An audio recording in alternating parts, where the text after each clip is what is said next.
Welcome back. ఉమ్మడి నిజామాబాద్ జిల్లాలో పంచాయతీ ఎన్నికల ప్రచారం ముగిసింది. ప్రలోభాల పర్వానికి తెరలేచింది. తుది విడత సమరానికి సై అంటే సై అంటున్నారు అభ్యర్థులు. నిజామాబాద్ జిల్లా ఆర్మూర్, కామారెడ్డి జిల్లా బాన్సువాడ డివిజన్లలో ఎన్నికలు జరగనున్నాయి.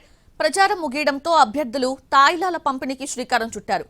ప్రధాన పార్టీలు తమ పార్టీ బలపరిచిన అభ్యర్థుల విజయం కోసం శ్రమిస్తున్నాయి. రేపు ఎన్నికల సామాగ్రి పంపిణీకి ఏర్పాట్లు పూర్తి చేశారు. ఈ నెల 17న పోలింగ్ జరగనుంది. తుది విడత ఎన్నికలకు సంబంధించిన మరింత సమాచారాన్ని తెలుసుకునే ప్రయత్నం చేద్దాం. మా ప్రతినిధి బాలకుమార్ అందిస్తారు.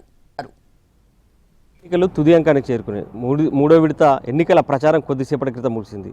ఎన్నికల్లో విజయమే లక్ష్యంగా అభ్యర్థులు ఇంటింటి ప్రచారం నిర్వహించారు.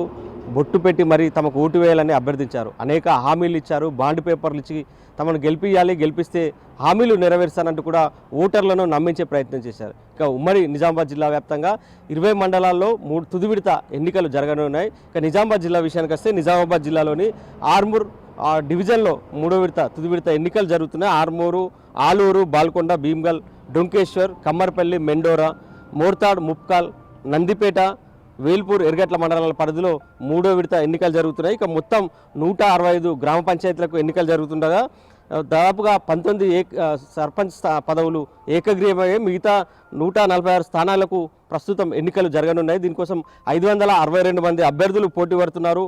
ఇప్పటికైతే ప్రచారాన్ని విస్తృతంగా నిర్వహించారు. ఇక ఆర్మూర్, బాల్కొండ కీలక నియోజకవర్గాలు. ఈ ప్రాంతాల్లో వీడీసీల పెత్తనం బాగా ఉంటుంది. సో అందుకనే ఏకగ్రీవాలు చేసేందుకు కూడా వీడీసీలు వేలం పాటలు నిర్వహించినట్లు ఆరోపణలు వెలువెత్తాయి. ఈ నేపథ్యంలో ఎన్నికలు జరుగుతుండడం అక్కడ ప్రతిష్టాత్మకంగా మారింది. ప్రధానంగా బాల్కొండలో బీఆర్ఎస్ ఎమ్మెల్యే ప్రశాంత్ రెడ్డి అక్కడ ఎమ్మెల్యేగా ఉన్నారు. సో ఆ ప్రాతినిధ్యం వహిస్తున్నారు. సో అతనికి ఈ ఎన్నిక ప్రతిష్టాత్మకంగా మారింది. ఆర్మూర్, బాల్కొండలో కాంగ్రెస్ అధికార పార్టీకి సంబంధించి ఎమ్మెల్యేలు ఎవరు లేరు. కానీ అధికార పార్టీ కూడా ఈసారి మెజార్టీ స్థానాలను గెలుచుకోవాలనే ఒక వ్యూహంతో ముందుకెళ్తుంది. ఓటర్లు ఏ విధంగా తీర్పునిస్తారనేది ఉత్కంఠగా మారింది. ఇక్కడ ఈ 4 నియోజకవర్గాల్లో కూడా మహిళా ఓటర్లే కీలకంగా మారుతారు.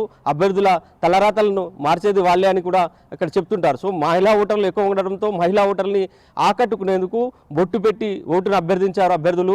ప్రధానంగా ఒక్కో గ్రామంలో 5గురు పోటీ పడుతున్నారు. ప్రధాన పోటీ మాత్రం 3 పార్టీల మధ్య ఉంది. ఇండిపెండెంట్లో కూడా హవా కొనసాగిన పరిస్థితి అయితే మనం మొదటి 2వ విడతలు చూసాం. ఈ 3వ విడతలో కూడా స్వతంత్ర అభ్యర్థులు కూడా తీవ్ర స్థాయిలో ప్రచారం నిర్వహించారు. తమకు ఓటేయాలంటూ కూడా అభ్యర్థించారు. ఓవరాల్గా చూస్తే 3వ విడత ఎన్నికలు ఏ విధంగా ఉండబోతున్నాయి అనేది ఉత్కంఠ మారింది. 2 విడతల్లో మాత్రం అధికార పక్షానికి జై కొట్టారు ఓటర్లు. ఇక 3వ విడత ఏ విధంగా ఉండబోతుంది, ఏ పార్టీకి జై కొడతారు అనేది మాత్రం చూడాల్సి ఉంది.